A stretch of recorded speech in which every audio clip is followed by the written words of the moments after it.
Hello, everyone, and welcome to Orientalism History.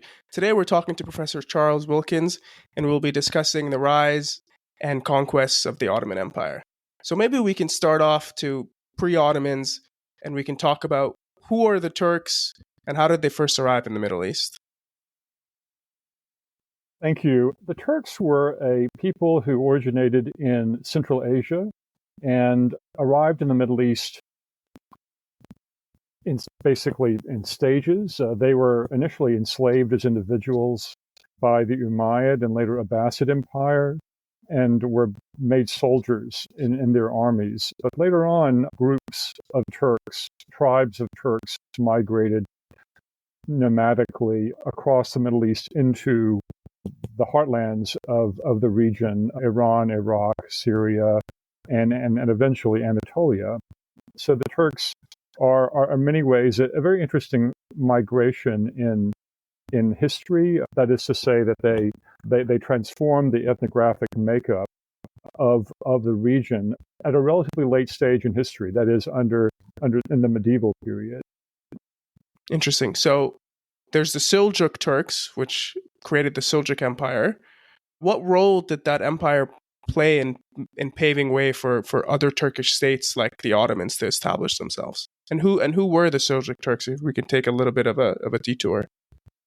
So the Seljuks were part of those later stages of migration, coming as a group, as a kind of almost a tribal confederation with their own distinct leadership structure, and they would basically defeat the Buyid or Buwayhid Sultanate, which had been occupying Baghdad, and establish their own sort of political state, their own sultanate in Baghdad, and would continue across the Middle East and expand to include Anatolia, Syria, would never conquer Egypt, but at the Battle of Manzikert in 1071, the Seljuk Turks would defeat the Byzantine Empire, and that would really open the floodgates, so to speak, of migration into Anatolia. So the Seljuks were a powerful political dynasty that basically took over much of Turkey, and their political traditions were the foundation of a lot of later sultanates. And the Ottoman Turks that we'll speak of momentarily claim a lineage, their own sort of foundation myth through the Sultanate of the Seljuks. Great. So let's talk about the Ottomans and that foundation myth. Where do they come from? Who are they? So the Ottomans came from a sub-tribe of the Turkic peoples, the Oghuz, as they're called. And they basically were part of that migration westward into Anatolia. They would be one of numerous tribal groupings that would settle throughout Anatolia and what is today Turkey, and begin to form statelets, principalities that would, I should add that after the Seljuks, the Mongols would basically flood through the region and would overtake the Seljuks after they had declined politically.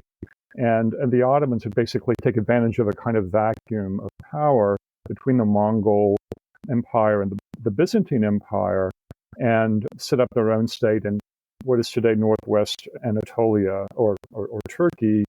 So they were one of multiple beyliks, as they were called, small states led by beys or lords that would basically occupy that vacuum, form a kind of buffer zone a frontier zone between the Byzantine and the Seljuk and later Mongol, the collapsing Mongol power and the Byzantines. So the Ottomans, again, were not exceptional anyway in their early history. So that's just something to note. They were part of that broad Turkish migration into the Western Middle East. So they go from being this kind of periphery beylik state, small. How do they emerge? How do they rise through the ranks and become this Ottoman Empire? That's really a great question, because it continues to be debated among historians. Various theories emerge as to, was it their specific structure of tribalism? Was it some formula of Islam? Was it some other factor? The most recent theory focuses on the ghazi, this holy war doctrine or ethos, which basically is a call for Muslim men to undertake a military campaign against the Dar el Harb, right, against the domains of the infidel, and to bring Islam, to make Islam ever larger, and to bring salvation to all peoples. So it was a universal call, rooted in the Islamic faith. But the interesting thing about this ghazi, and so these military warriors call themselves ghazis after the word ghazi. The interesting thing is that the Ottomans, like other of these beyliks, basically were willing to work with Christians. There were Christian warriors who fought in these early Ottoman military forces. So the idea of ghazi was actually very, very flexible. It was very permissive. And we also know that these young men, these warriors, were not always fighting exclusively for the faith. That there was a, as in most situations in history, there were material motives as well. They were thinking about plunder and enriching themselves. So there was a mixture of motives, that what might be said, that motivated these warriors, these ghazis.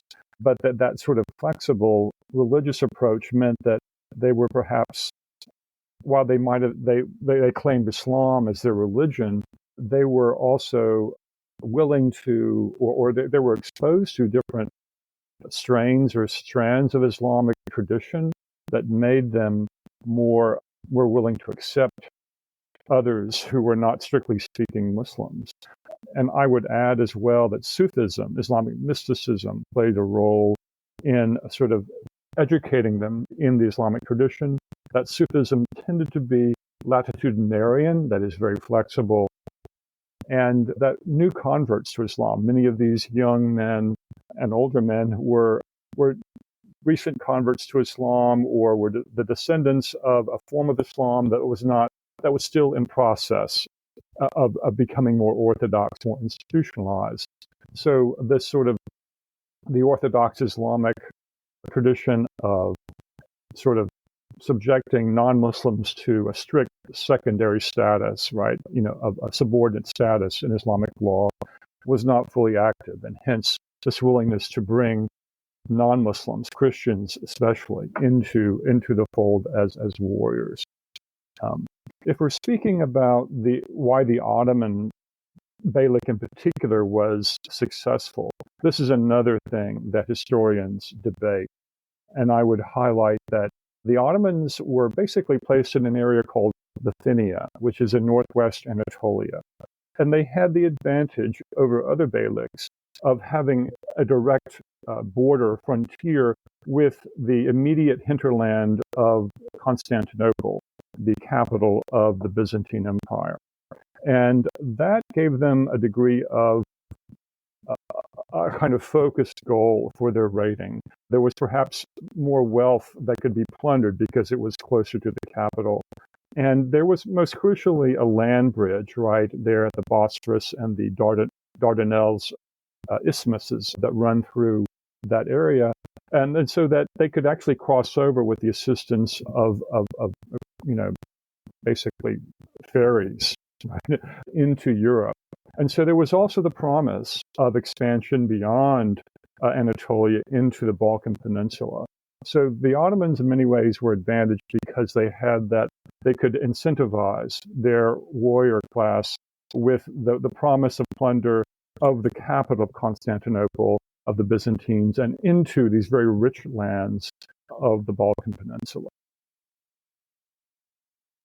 So they're much more flexible of a state than the others. Their form of Islam is also kind of a bit more relaxed than the Orthodox Islam, and they're able to work with Christians and so on. But they also have this kind of incentive structure of like, look on what's on the other side. Are they then, when they expand, do they expand into the Balkans, or do they first conquer the rest of the beyliks into Anatolia, and that's how they become the Ottomans? So the Ottoman dynasty, starting with Osman I, who is the eponymous founder of the Ottoman dynasty, and his son Orhan, we see this general policy of seeking to take and control cities in northwestern Anatolia, Bursa being the most important one early on in their history. And from that point, they become more willing to institutionalize Islam in a way that's sort of consistent with earlier Islamic tradition, and to begin to patronize Islamic learning and hire ulama, right, the knowledge class of Muslims, and become in many ways more conventional, if you want to use that word, as Muslims. But you're exactly right. It's very much they remain very flexible. They want to continue to recruit warriors. That they have an extensive network of recruiting tools, so to speak. One of the recruiting tools is simply success. That is, they're very successful in taking cities and ruling them well, and drawing to them followers. So there would be the sort of success breeds success phenomenon of a growing Ottoman military force. And they could promise those followers, the city of Constantinople, a kind of legendary goal in Islamic history. Constantinople had been besieged by Muslim forces, naval expeditions as early as the late 7th century, right? The early Umayyad Caliphate had sent a fleet against Constantinople, and the Umayyads would send yet another fleet in the early 8th century to also besiege the city. So there was already that memory of Constantinople as that goal, still unachievable yet for Muslims. And now the Ottomans were so close. So there was this sort of pan-Islamic appeal, you might say, to warriors of eventually taking the city. The interesting thing is that the Ottomans were also drawn to Constantinople because they were players in Byzantine politics. Strangely enough, there were Byzantine factions in their own succession struggles that saw the Ottomans, already a major sort of actor in the region, as a potential political ally in their succession struggles, that is, in factions playing off one another. So the Ottomans had already been invited by factions of the Byzantine dynasty to intervene or to ally with a Byzantine, one faction against the other. And that is what we see happening. So the Ottomans become more familiar with Byzantine politics. They realize they see weakness, they see opportunity, they realize they have advantage. And at some point, they realize they can eventually take the city. That's on down the road a little bit. But that's one reason why they're drawn, because of the Byzantine invitation on the part of one faction, right, to ally with them. So that's another significant factor in the Ottoman pull toward to the Balkan Peninsula. And just remember, Balkan lands very, very agriculturally fertile, more populated, and so there was a desire to control those lands. Interesting. So they're very politically savvy, also kind of economically successful, so they're able to attract people to their side. So once they kind of conquer Anatolia, they set their sights on Constantinople. Why is this such an important target for them? Why don't they go south or east? Why are they going north and west to Constantinople? Well, what we see, if we look over time, is that the Ottoman Sultanate, or the Ottoman beylik at this point, sort of expands on both sides of the Bosphorus. That is, as it gains lands in Europe, in southeastern Europe, it also sees that it wants to gain land in Anatolia. So, in fact, the process of conquest is actually a kind of symmetrical expansion, both in Europe and in Anatolia, because the Ottomans realize that they want to, if they place their eggs in one basket, they might be more of a Balkan power than Anatolia. They see advantage in maintaining a kind of a bridge sultanate between the Balkans and the Anatolian peninsulas to achieve their political goals. So they wouldn't actually achieve control over Anatolia until relatively late. They had already conquered Constantinople before they took all of what is today Turkey, because there were principalities, there were other beyliks, there were other states that remained important as buffer states to the Mamluk Sultanate and even the Safavid, the Mamluk Sultanate in particular. So they're conquering both sides of the Bosphorus Straits, of the Sea of Marmara, but then eventually they want Constantinople. Why do they want it? Why is this city so important to them? Well, I would say that it was important because, I mean, as I've mentioned, the Islamic ideology of taking this city, which had long been the objective of Islamic armies, but also seeing and observing its wealth. It was a very grand city. It actually, however, had begun to depopulate. There were fewer and fewer people in it, and the Ottomans realized they could take it, perhaps without a disastrous result. That is to say, that they might be able to besiege it. It was very well defended. It was very well fortified by the Byzantines. So that was always a major sort of obstacle to their goal. But they knew it was growing weak, and they knew that it was, ripe for the plucking. It was called the kuzul elma in Turkish, that is the red apple, in their eye, and they hoped to take it and to turn it into their own capital. So that was their eventual goal, to seize it and make it their own, and of course enjoy the fruit of that amazing city. It has a deep water port, would serve as a very powerful base of power, extending both into the Black Sea region and into the Mediterranean. Okay, so let's talk about the siege of Constantinople and how they were actually able to conquer the city, who Mehmed II is, and what made him successful. Whereas, for over 100 years, the Ottomans have been trying to take the city. What made this final siege successful?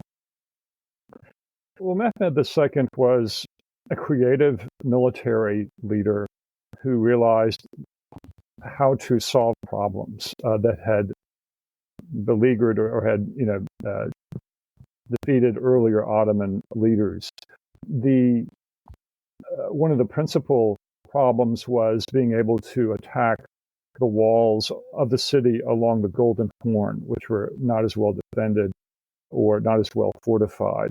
And the story goes, and it's a well-known story, that he basically had the ships of the Ottoman fleet dragged over land, basically using ropes and greased or lubricated boards over a hill into the Golden Horn, where they could then aim their guns on the walls. And this was a remarkable sight. It's been recorded in multiple accounts of the sort of movement of these ships overland to the Golden Horn. And then that would give them additional firepower. Another important innovation was the building of large cannonry, enormous cannons that could be trained on the walls of the city from another angle along the sort of northwestern quadrant of the city. And then that combination of artillery and then the focused direction of the Janissary Corps, this elite standing infantry force, was able to exploit gaps that were open in the walls of the city and enter it eventually. So Mehmed II was, a very, again, creative and resourceful Ottoman leader who was determined to take the city. So he takes the city. What happens next? Do they just stop conquering? Do they just relax now that they've conquered this major city? Or do they set their sights onto the next target? Mehmed II would, after he took Ottoman Constantinople and made it his capital, he would consolidate gains on both sides in the Balkan Peninsula, in Anatolia, would continue some expansion in those areas, and undertake policies that would lead to the repopulation of the city. He basically encouraged he basically wanted the Christian population of the city to stay. He gave tax incentives for peoples to migrate to the city. And he also engaged in a time-honored policy or practice stretching back to the Mongols, which was forced resettlement, forced migration. Merchants, artisans were basically required to move from cities from in Anatolia and other parts of the Ottoman domains to the city. Again, it was an act of it was not a voluntary movement by many of these people, and but it was nonetheless part of Mongol tradition to do so, to move populations at will, and the Ottomans followed that as a kind of Turco-Mongol sultanate. So that was done. What's called sürgün in Turkish. That was the involuntary movement of populations, and so that resettled the city and gave it. Most of the people settled there forcibly, we believe, stayed there and eventually made their lives there, their livelihoods there. So that's an important aspect of Mehmed II's policy to rebuild the city, make it repopulated, make it a center of his empire, which is really now an empire because it bridges both Anatolia and the Balkan Peninsula. Interesting. Okay. And then, so now they've conquered, a lot of the Balkans, much of Anatolia. On one side, they have the Mamluks. On the other side, they have, some European states. What do they do next? So Mehmed II was, I would say, additionally, in terms of cultural policy, he was very curious, very willing to patronize a wide range of scholars. He held debates between Muslim and Christian scholars, was very just wanting to sort of make his city a kind of new Rome. And he adopts titles like Caesar to refer to his status as the ruler of all peoples. One has to remember that the population of the Balkan Peninsula, despite now under the domain of the Ottoman dynasty, its majority remained Christian. And so he had a need to appeal to all of his subjects as a ruler that was universal and that was not exclusively, Muslim, right? That they could obey him. They had a legitimate ruler in the tradition of Rome, right? And so the peoples, the elites of the city and the bureaucratic class, the sort of ruling stratum of the Ottoman state at that time called themselves Rumi. This is the adjective that they give to themselves, which is taken directly from the word Rome, right? The Byzantines had called themselves Rome, and so the Ottomans had called themselves Rumis, just sort of denote that identification with the very prestigious tradition of ancient Rome, though they were, in fact, Muslim as a political class. Islam was an important feature.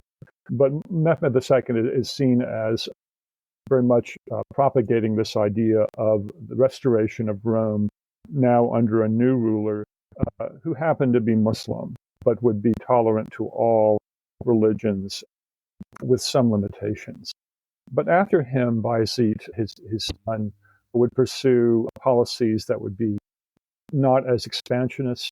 We would wait until Selim I, the grandson, Mehmed II, before we see another major expansion of the Ottoman Empire, this being the conquest of the Mamluk Sultanate, centered in Cairo, right? And so in the early 16th century, Selim I would undertake a major military expedition. He was concerned to eliminate Mamluk Sultanate as a rival to the Ottoman power.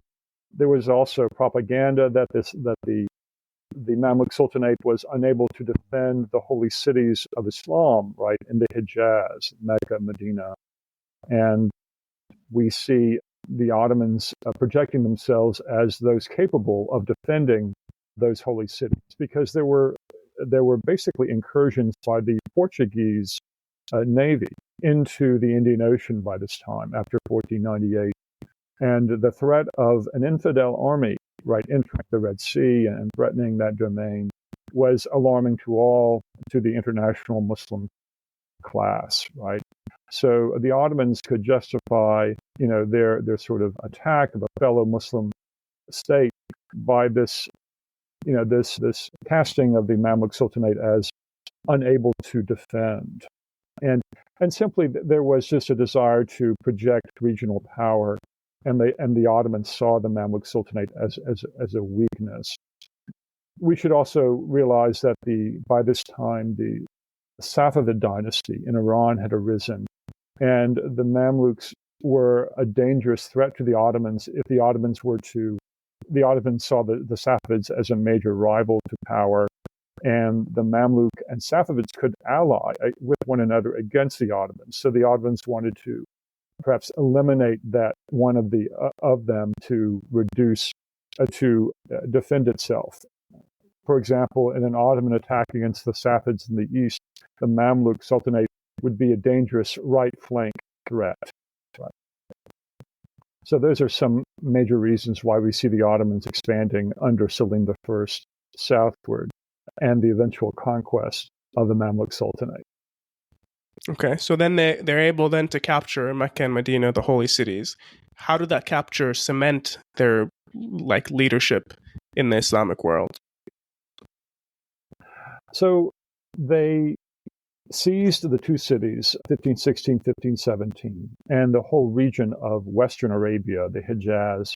And after that, the Ottomans, the dynasty basically saw itself as the custodian of the Islamic holy places, right? Of course, everyone knows that the Hajj pilgrimage is that pilgrimage of Muslims to Mecca and Medina, and that universal obligation meant that Muslims were regularly coming to the Hijaz, and there was a universal need or an obligation for the Muslim ruler who controlled that domain to ensure the safe passage of pilgrims to Mecca and Medina.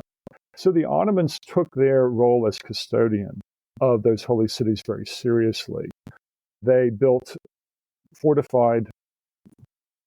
they constructed forts along the major routes of pilgrimage from the north, and from the east, and just in some cases, to basically protect pilgrims against Bedouin depredations.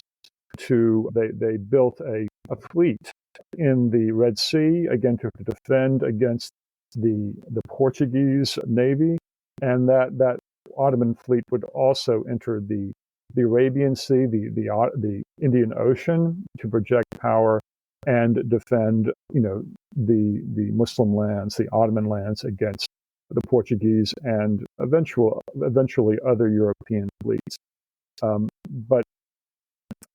So the Ottomans basically, now having come to be the ruler over a much larger Muslim population, because the Mamluk Sultanate was itself majority Muslim, in many ways the need of the Ottoman dynasty to project itself as a properly Muslim dynasty became more important to do that, to basically make themselves a proper Muslim ruler. And so we see after this time also them adopting the title of Caliph, Sultan Caliph. They could call themselves both Sultan and Caliph simultaneously, when they took Cairo, which was the seat of a kind of shadow caliphate, they would basically make the argument that having taken that capital, they now could also assume that title. So assuming the title of caliph, protecting the pilgrimage routes became much more important. And the much larger population meant they had to begin to think about how they could assimilate that very strong, very large Muslim population with its long tradition of Islamic learning into their empire. So they've conquered Egypt now. They've conquered much of the Hijaz.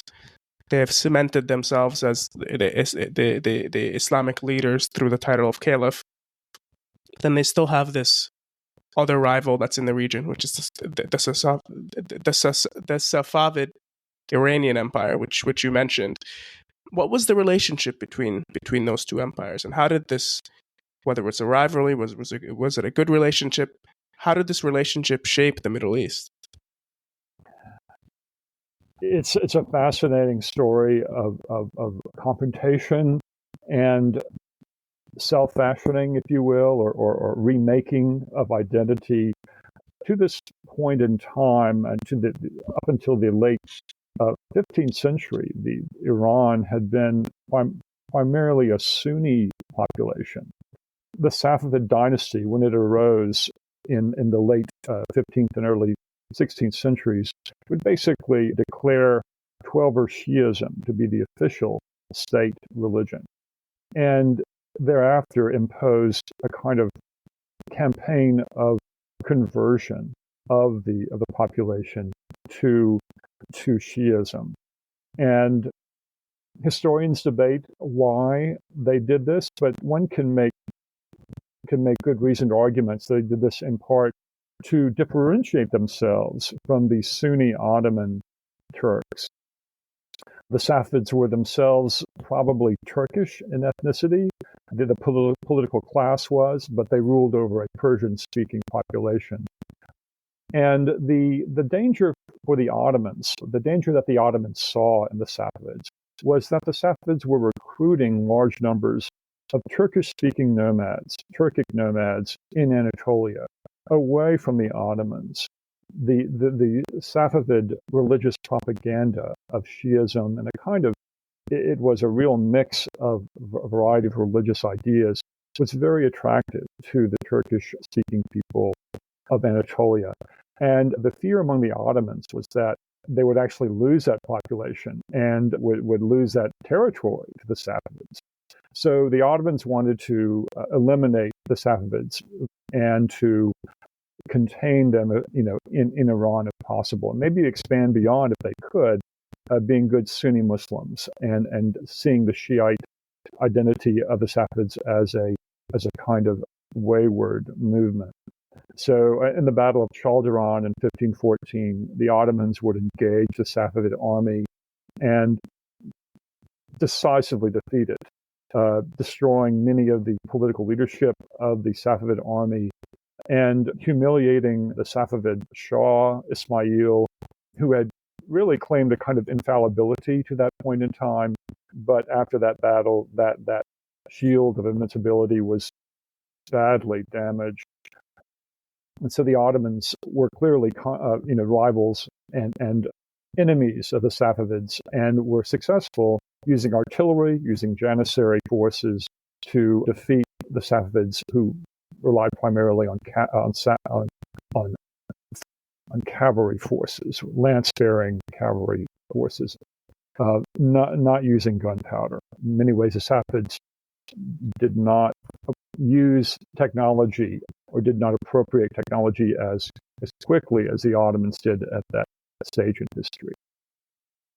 Sorry, maybe a bit of a side question. Were they ever able to conquer the entire Safavid Empire, or was it they were just able to end one dynasty?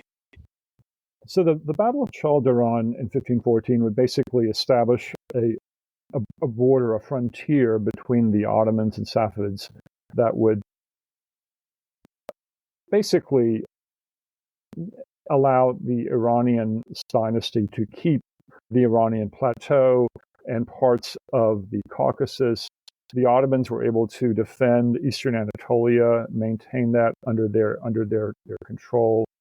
But the Ottomans would never defeat the Safavids entirely. There would be this on-again, off-again struggle. There would be a series of wars in the later 16th century into the 17th century, where for a time the Safavids would take parts of Iraq, for example, which had been taken by the Ottomans by that time, and parts of the Caucasus. So we see an ongoing struggle, frontier war between the Ottomans and Safavids for many decades that would only stabilize in the really in the 1640s or 1630s. Do we see a kind of that the border that exists today between Anatolia and Iran is really the result of the treaty that was signed in the 17th century. So the Ottoman Sunni and the Safavid Shiite identities became in many ways more firmly defined and entrenched as a result of this confrontation, and that in many cases today Shiism is an outcome of, that is, in the Middle East, is an outcome of the state sponsorship of Shiism under the Safavids. Super interesting. It's just looking through Middle Eastern history. The Iranian people, Persians, are always fighting some empire to their west, whether it's the Romans or the Byzantines or the Ottomans or the Abbasids. So it's a cool kind of continuation of that trend. Let's talk a little bit about the Ottoman military. What made the Ottoman military system so effective? Early on in Ottoman history, they implemented what's called the timar system. Timar was an assignment of land to a military officer in exchange for his service.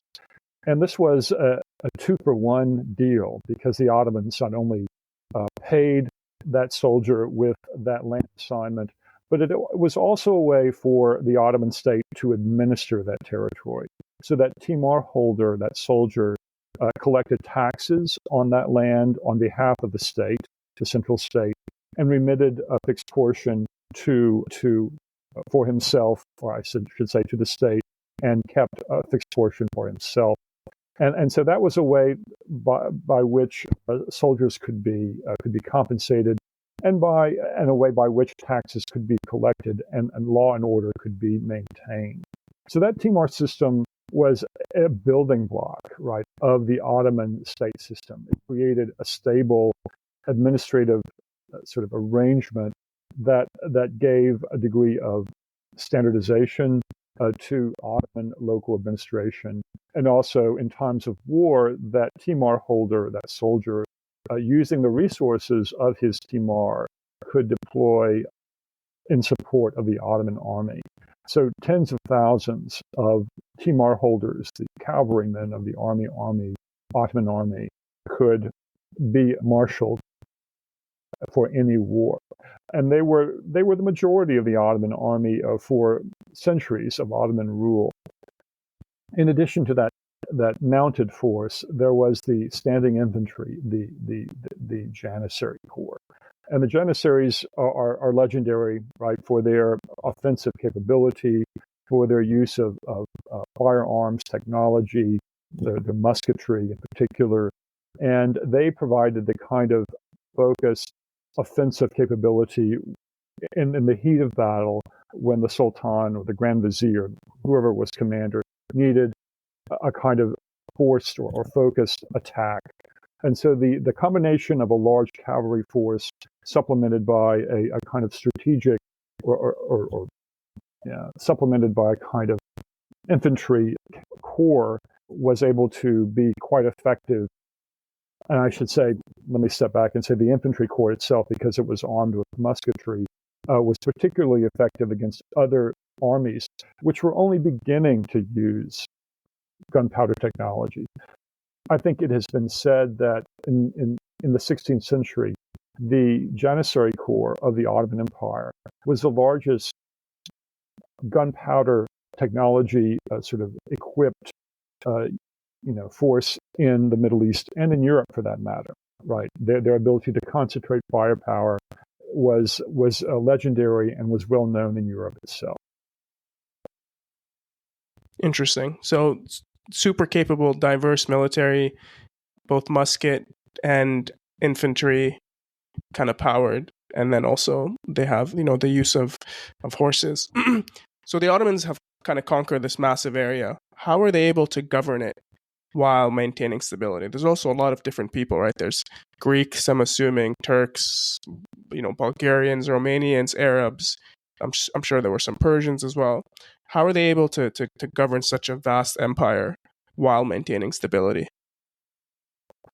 So the Ottoman method of conquest was very flexible. We talked about flexibility early on in Ottoman history, and they remained very pragmatic and willing to adapt their government sort of policies and practices to the situation at hand. So depending on the population in the Balkans or in the Middle East, the Ottomans would adopt a policy of indirect rule, where they found that they could actually rule through a local ruler, they would do so and would collect tribute on a kind of lump sum basis. And so this was a kind of general first stage of Ottoman conquest, where we see populations ruled through their local rulers. Over time, however, we see, what we see, over decades and centuries, is that some of these earlier tribute-paying provinces would be converted into more centralized provinces of the empire. That is, we would see the timar system implemented in those areas.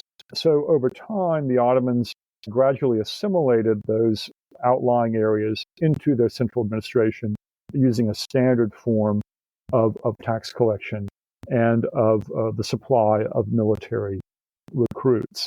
So the Ottomans, in many cases, maintained or preserved this system, this progression of gradual assimilation, and it worked very well. It is true, however, there are frontier provinces in Europe that never quite, where we don't see the timar system ever applied, where they maintain the tributary relationship. And that worked out fairly well because their tribute remained a substantial payment, and the populations remained happy with their local ruler who had been appointed by the Ottoman Sultan.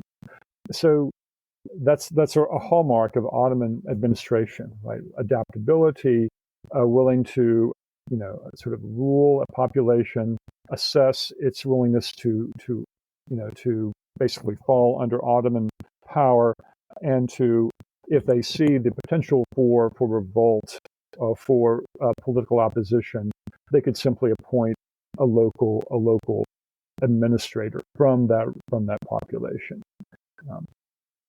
Interesting. So very flexible, using the current political structures in a place that they conquer. You mentioned the Sultan and the Grand Vizier a bit earlier. What role did they play, and who exactly is the Grand Vizier? But yeah, what role did the Sultan and the Grand Vizier play in decision making? So the Sultan was the most powerful, enjoyed the most extensive. I mean, he was the head of state. He was the commander in the field early on in Ottoman history. This was, this characterizes Mehmed II, right, when he takes Constantinople in the 15th century. What we see in the 16th century, however, is the gradual delegation of command on the battlefield to the Grand Vizier. That is, the Sultan ceases, while he might be on the battlefield, he might delegate much of the direct powers of command and control to the Grand Vizier. And there were times after that in the 17th and 18th centuries where the Sultan did not travel, but or simply stayed, at one of his capitals or one of his cities, and was close to the front, but basically expected the Grand Vizier to actually lead the armies. The Grand Vizier, in addition, became basically the day-to-day sort of administrator of the state. In the 16th century, we see the Grand Vizier basically presiding over the imperial council, the Divani Humayun, that basically addressed all the major decisions of the empire for that day. The Sultan could always listen in He could always be present if he chose to do so. But it was the Grand Vizier's duty to basically conduct the day-to-day affairs of the empire. So we see that especially under the 16th century. So the Sultan then gradually removes himself from the day-to-day administration, the conduct of the affairs of state in the 16th century. After Suleiman the Magnificent in particular, we see this gradual growing of the duty of the Grand Vizier as the prime minister, as the first minister, if you will, of the empire. Okay, super cool. So it's kind of prime minister and king is the modern equivalent. Let's talk about kind of the limits of Ottoman expansion. The Ottomans are rolling through Europe. They get to Vienna, and they lose, famously. Can we talk about the siege of Vienna and why the Ottomans failed to capture Vienna, and what did that mean for their broader European ambitions? The Ottomans besieged Vienna twice, once in the early 16th century and again late in the 18th century. And the Ottomans were in many ways coming up against perhaps a kind of natural boundary of their power in this case. The campaign season was only so long in the spring and summer and early fall. If you waited too long, you would be having to besiege a city in winter, right, which was untenable. So it was necessary for the Ottoman army to launch a siege, to travel, which to move a large army over that distance required a lot of logistics, required a lot of time. And so the besieging of Vienna always was risky because it had to be done, and the city had to capitulate before, early to mid-fall when the snows would start. So in many ways, the Ottomans were constrained by season, by the weather, by the climate, as to how far they could go. And the walled cities of Istanbul, of Europe, the walled cities of Europe were themselves increasingly well fortified. And the Europeans in the states of Central and Western Europe developed alliances that would protect and defend against the city of Vienna against the Ottomans. The Ottomans did take other major cities. They took Budapest, right? They took a number of other southeastern capitals. So it's not as if they were not successful in taking sizable territories in the Balkan Peninsula and southeastern Europe, but they could not quite get Vienna. And the second siege of Vienna, 1683, was in fact a disaster for the Ottomans. They were forced to leave the battlefield in a hasty retreat and had to leave much of their baggage behind. And one can actually travel to Vienna and see in the museums there what the Ottomans left behind. Documents, registers, various battlefield equipment that are seen as, an example. The Viennese might probably show this as, the Ottomans failing to take the city, right, as a kind of act of urban pride and pride of the Habsburg Empire. But the Ottomans were, after 1683, their offensive capabilities had declined over the course of the 17th century. The Janissary Corps, which they had relied on so heavily for the earlier part of their history, became less effective. It lost a lot of its offensive advantage against European armies, which were also adopting gunpowder technology and improved tactics. And so the Ottomans were coming up against a more formidable adversary in Central Europe by the early 17th century. Great. Maybe just to wrap it up, what are those changes in Europe? Like what happened in Europe? Were there new states? Were there new military technologies? And what did those changes affect on the Ottomans? So we have to also look at sea power as a major contributing factor here. The Ottomans had been very successful in building large bore cannonry, which they had used against Constantinople to take the city. But the European navies, relying on technologies, on navigational equipment, on improved arms, were basically able to control the seas after, really, in the later 16th and by the 17th century, their navies were technologically superior in terms of their ability to field small cannonry on ships. Their use of wind power, that combination of wind power and small scale cannonry, was very effective against Ottoman ships that tended to rely on man-powered ships, right, the galleys, which had some sails, but we basically see the European technology begin to give European navies a great advantage, right? The same naval technology that was used to expand in other parts of the world across the Atlantic, the Indian Ocean, could also be used effectively against the Ottomans. So that meant that the Ottomans were constrained in terms of how they could actually project their power. And that small cannonry could also be used very effectively on the battlefield, right? In the concentrated use of musketry by European armies, infantry, also was by the 17th century, I think, roughly equal to what the Ottomans could field. So the Ottomans enjoyed no advantage, and because they were having to travel over a long distance against well-defended armies, they did not enjoy any kind of military advantage. So there are other factors one could consider, but those are some technological. There were also some technical, or rather tactical innovations in European armies that may have given them advantage on the battlefield. Great. Well, thank you so much, Professor Charles. Is there anything that we've missed? Any article, book that you think our audience should be reading to learn more about the rise and the conquests of the Ottomans? I think the book by Douglas Howard, A History of the Ottoman Empire, is a very good introduction to the empire. It's recently published and is just a good overview of the major political, social, and economic development of the empire. So I would encourage reading that book. Great. Well, we'll leave it at that. And thank you so much, Professor Wilkins. It's been an absolute pleasure speaking with you today. It's been my pleasure as well. Thank you.